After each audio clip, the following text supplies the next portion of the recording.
anatomical waste. Anatomical waste. ఏదైనా surgery చేశారు, యాక్సిడేషన్ చేశారు, బాడీ పార్ట్ రిమూవ్ చేశారు, ఎక్కడ డిస్కార్డ్ చేస్తాము? నెక్స్ట్ డ్రెస్సింగ్ చేస్తాం. Cotton, gauze piece, any dressing material అంతా కూడా బ్లడ్ సోప్డ్ ఉంటుంది కాబట్టి అవి ఎల్లో కలర్ బిల్లోనే డిస్కార్డ్ చేయాలి. ఇంకా ఏం డిస్కార్డ్ చేస్తారు? ప్రెజెంట్ అంటే అవన్నీ బాడీ ఫ్లూయిడ్స్. ఓకే, అన్నీ కూడా మనకి బాడీకి సంబంధించిన ఏదే ఎక్స్క్రీట్ అయిన బ్లడ్ ఆర్ యూరిన్ ఎనీథింగ్ ఇందులో వేయాలి. ఓకే, నెక్స్ట్ బ్లడ్ బ్యాగ్ మాత్రము మనం ఎల్లోలో వేస్తాం, మిగిలిన అన్ని ప్లాస్టిక్ కూడా రెడ్లో వేస్తాం.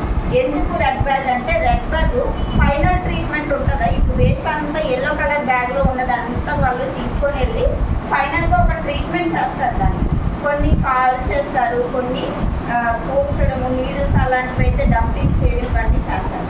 సో దాని బ్లడ్ బ్యాగ్ యొక్క ఫైనల్ ట్రీట్మెంట్ బ్లాక్ బిన్లో డిస్కస్ చేసిన దానిలాగా ఉంటుంది. అందుకు మనం బ్లడ్ బ్యాగ్ ఎల్లో దాంట్లో వేస్తాం. అది బూడిదైపోతుంది అన్నమాట. అది తయారు చేసే విధానం ఎలా ఉంటుందంటే అయినా కూడా ఎల్లో కలర్ బిల్లోని వేయాలి. ఎక్స్పైరీ మెడిసిన్ కూడా ఎల్లో కలర్ బిల్లో వేయాలి. లేదా మీరు పేషెంట్కి ఇచ్చేటప్పుడు ఏదైనా ఒక టాబ్లెట్ కింద పడిపోయిందంటే కూడా అది మనం డిస్కార్డ్ చేయాలనుకుంటే ఎల్లో కలర్ బిల్లో.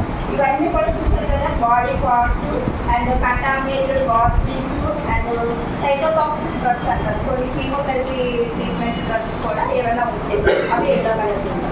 రెడ్ కలర్ బిల్లోకి వచ్చేసరికి ఆల్ ప్లాస్టిక్స్ అంటే మీకు తెలుసు, syringe, IV set, IV tube, urine bag వేసేటప్పుడు అందులో ఏమైనా యూరిన్ ఉంటే యూరిన్ డిస్కార్డ్ చేసేసి అప్పుడు బ్యాగ్ వేయాలి. ఐవి సెట్ వేసేటప్పుడు కూడా కట్ చేసి వేయాలి, ఎందుకంటే అవి రీయూజ్ చేయకూడదు, వేరే పేషెంట్స్కి యూజ్ చేయకుండా.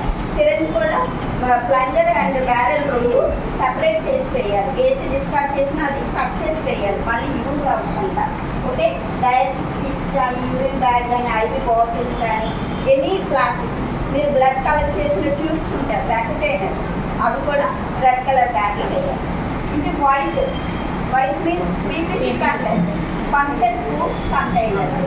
ఆ fixing needle, blades, scalpels, next blood slides తీస్తారు ల్యాబ్లో, అవి కూడా ఈ పీపీసీ కంటైనర్లోనే డిస్కార్డ్ చేయాలి. బ్లూ బిన్ అంటే అన్బ్రోకెన్ యాంపిల్స్, వైల్స్ ఉంటాయి కదా, అలాంటివి ఇందులో వేయాలి. యాంపిల్స్లో 2 టైప్స్ ఉంటాయి. యాంపిల్కి పైన ఇలాగా ఒక రింగ్ లాగా ఉంటుంది, అదేంటంటే మనం హ్యాండ్తో ఇలా బ్రేక్ చేసేయచ్చు, అవి మనకేం గుర్చుకో. అలాంటివి అయితే మీరు ఇందులో వేయచ్చు. కొన్ని యాంపిల్స్ ఏంటి మనం కట్ చేస్తాం, యాపిల్ కట్టర్తో కట్ చేసినా కొంచెం షార్ప్గా కట్ అవుతాయి, అటువంటివి వైట్లో వేయాలి. ఓకే, ఇవి unbroken ampoules, vials and implants.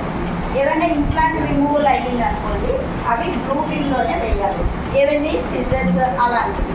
ఇది కార్డ్బోర్డ్తో ఉంటుంది, బ్లూ కలర్ కవర్ వేసుకుంటారు. కొన్ని చోట్ల బ్లూ కలర్ బిల్ పెట్టుకొని కవర్ పెడతారు. ఇది బయోమెడికల్ వేస్ట్. మీరు ఎక్కడైనా సరే ప్రాపర్గా డిస్పోజ్ చేయాలి. ఒక ట్రేలోని మీరు ఏదైనా